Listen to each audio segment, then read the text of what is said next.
भाई अनूप कुमार। एक और मुद्दे को लेकर आज फिर से हमारे साथ हैं कृष्ण भारद्वाज जी। कृष्ण भारद्वाज जी, ये 45 दिन से किसान आंदोलन चला हुआ है, इसके बारे में आप क्या कहना चाहेंगे? देखिए, ये कोई आंदोलन नहीं है, ये विशुद्ध राजनीतिक प्रोपेगेंडा इसको बोलते हैं और एजेंडा, विशुद्ध राजनीतिक एजेंडा है ये। कोई भी देखिए, कोई भी आंदोलन होता है, अगर किसान कृषि बिल इतना ही खराब है तो पूरे देश में क्यों आंदोलन नहीं हो रहा है? ये एक क्षेत्र तक सीमित रह के क्यों रह गया है और कुछ व्यक्तियों तक सीमित रह के क्यों रह गया है? ये आंदोलन करने वाले जो लोग बैठे हुए हैं, ये कोई किसान नहीं है, बहरूपीय हैं ये लोग। इसमें से अब तक कम से कम 50 किसान आत्महत्या कर चुके हैं, मतलब मर चुके हैं आंदोलन में, उसको लेकर आप क्या कहेंगे? देखिए, ये मैंने आपको पहले ही बताया कि एक प्रोपेगेंडा, एक एजेंडा कांग्रेस और विपक्षी दलों ने इसको बना रखा है। जब देश का प्रधानमंत्री खुद कह रहा है कि आप आइए और आपको बिल में किस किस बिंदुओं पर, किस किस मुद्दे पर आपको आपत्ति है। देश के प्रधानमंत्री जी तो पहले ये भी कह रहे थे कि इस जो बिल है तीनों, इनमें कोई भी प्रॉब्लम नहीं है, कुछ भी नहीं होगा। अब वो कह रहे हैं कि अब चेंजमेंट होगा तो कुछ तो कमियां रही होंगी जिसके कारण ये आंदोलन खड़ा हो। नहीं, देखिए, देश के प्रधानमंत्री ने अगर बिल बनाया है, बड़े सोच समझ के बिल बनाया है, और आपको याद होगा इसी बिल को राहुल गांधी ने, सांसद ने इसी बिल को पास कराने की कोशिश की थी और इसी बिल के ऊपर बात करने की कोशिश की थी। प्रधानमंत्री जी ने अगर कहा है कि बिल सही है तो इसका मतलब सही है, और आप उसको दूसरे तरीके से मत लीजिए कि अब ये कह रहे हैं कि अमेंडमेंट करेंगे चाहे कुछ भी करेंगे। वो कह रहे हैं कि आपको अगर किसी भी मुद्दे पे आपत्ति है तो हम उसको अमेंडमेंट करने के लिए तैयार हैं। यही तो बात है ना सर, आप कह रहे हैं किसी भी मुद्दे पे आपत्ति है, लेकिन जब ये बिल पास हुआ, इसका विरोध होना शुरू हुआ, तब तो मोदी जी ने एक बात कही थी कि बिल में कोई भी कमियां नहीं है, कुछ भी इसमें चेंजमेंट नहीं होगा, कुछ भी चेंजिंग नहीं होगा और ये बिल ऐसे के तैसे रहेगा। देखिए, हमारे प्रधानमंत्री जी का एक कहना है उनका, सबका साथ और सबका विकास।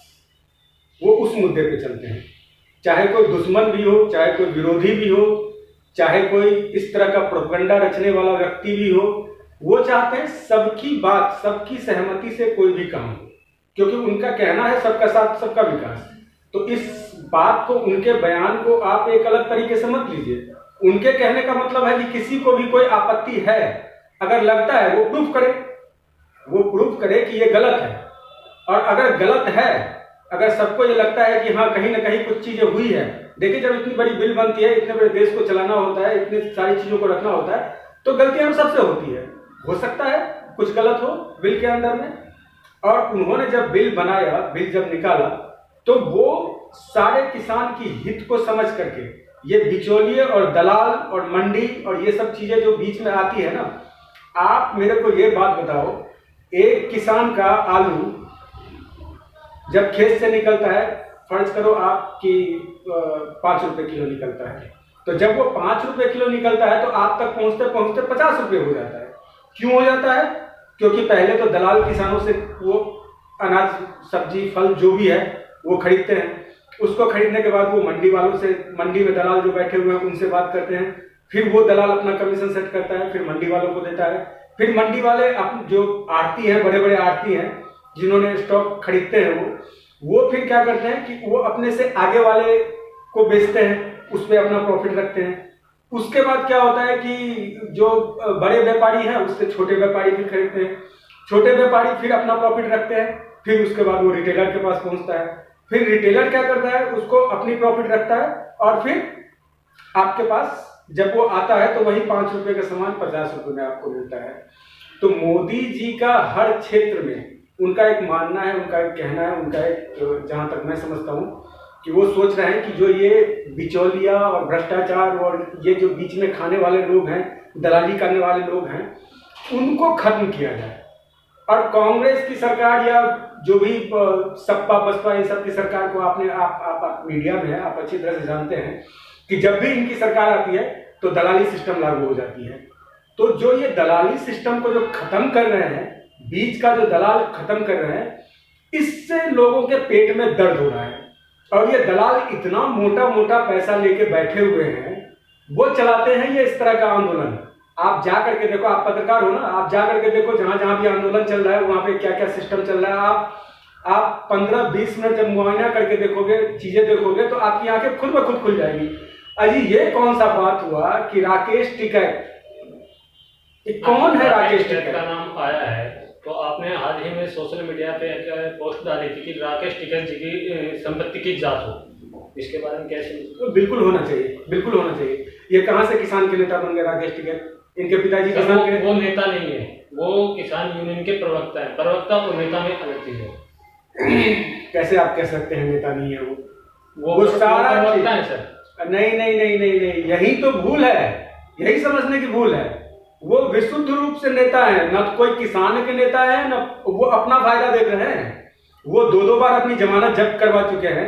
उनको वोट इलेक्शन में खड़े होकर के, जब इतने ही बड़े वो किसानों के नेता हैं, तो पश्चिमी उत्तर प्रदेश में तो सबसे ज्यादा किसान रहता है और वहां से वो खड़े होते हैं, क्यों नहीं जीत गए?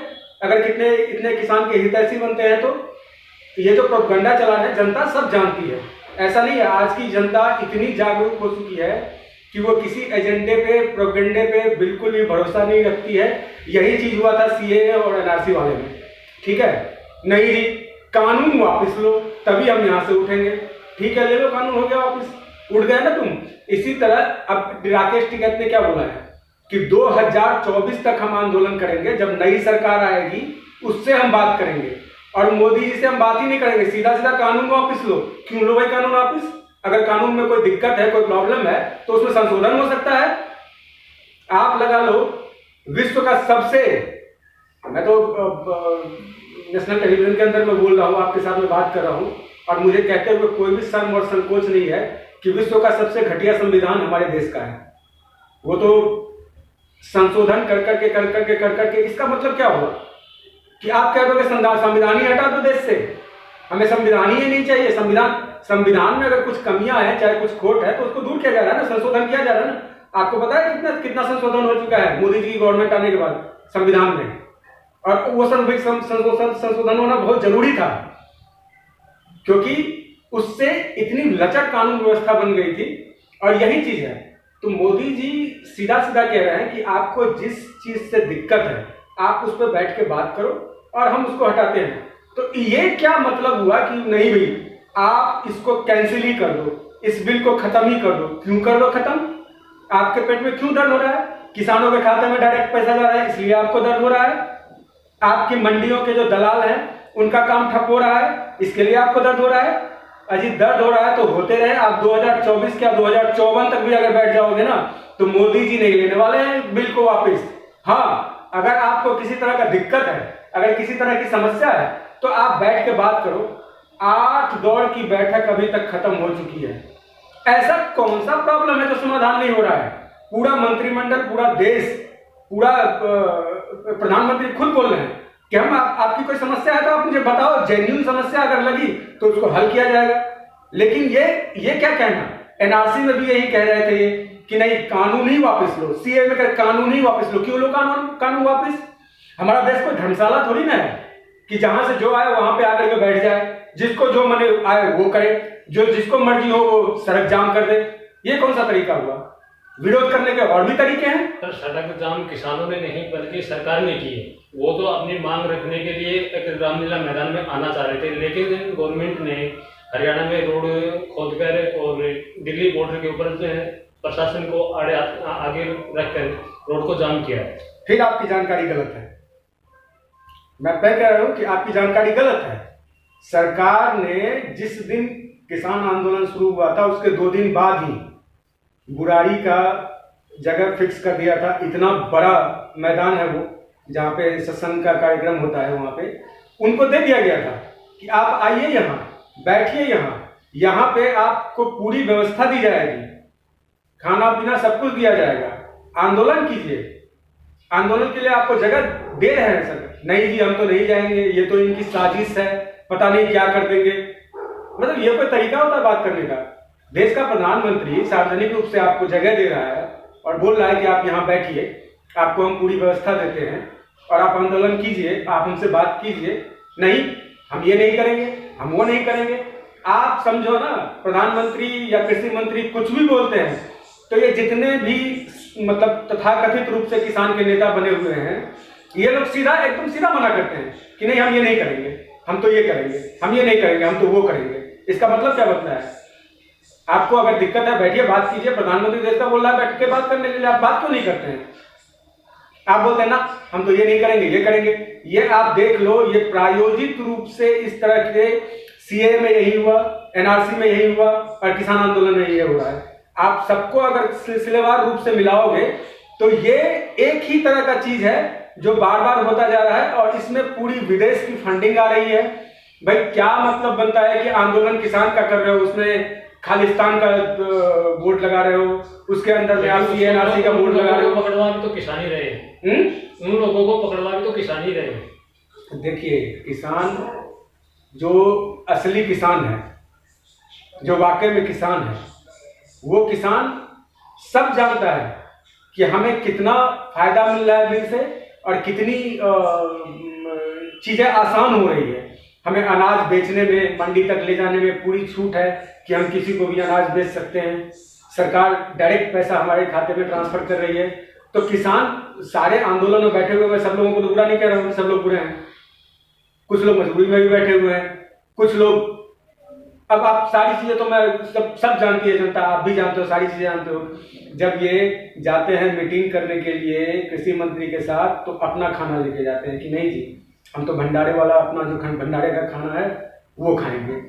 लेकिन आप जा करके देखो सिंधु बॉर्डर में क्या चल रहा है, वहां पे भंडारा चल रहा है क्या वहां पे? वो आपस में ही सर अरेंजमेंट करके कोई साथी भंडारा लगा रहे हैं ना। बिल्कुल नहीं, बिल्कुल नहीं, मैं आपके बात से बिल्कुल भी सहमत नहीं हूँ।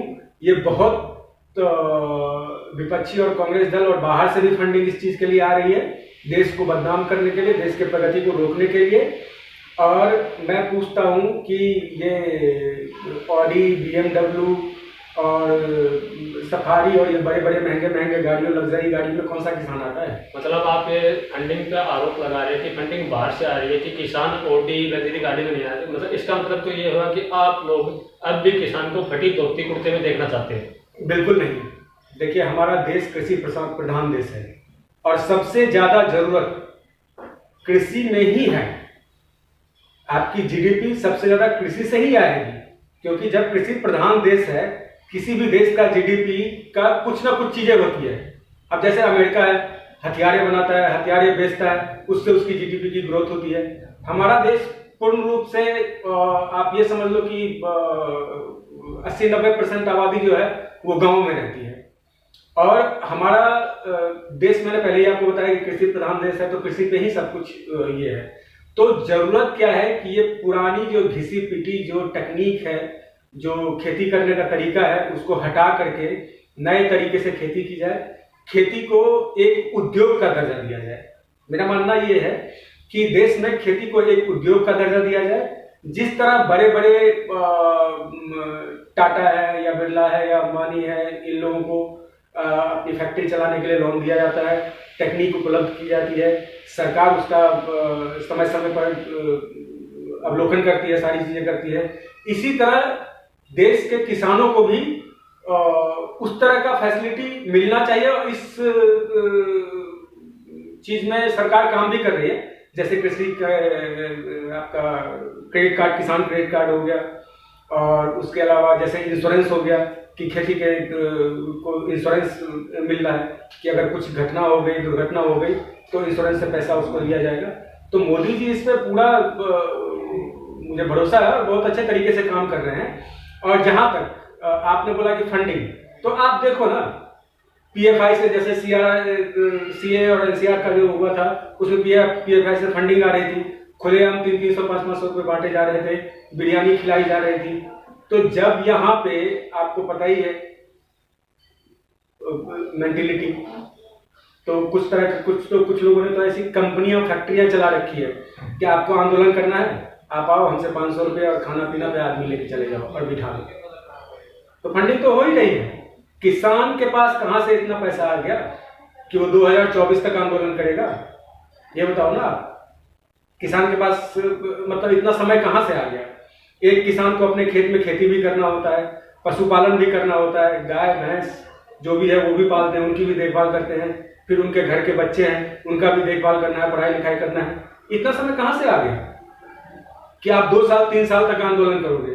तो आप तो चुनाव लड़ने के लिए चीजों को रणनीति बना रहे हो आप कि इससे हमें वो फायदा मिल जाएगा, वो चीज नहीं मिलने वाला है। जी धन्यवाद।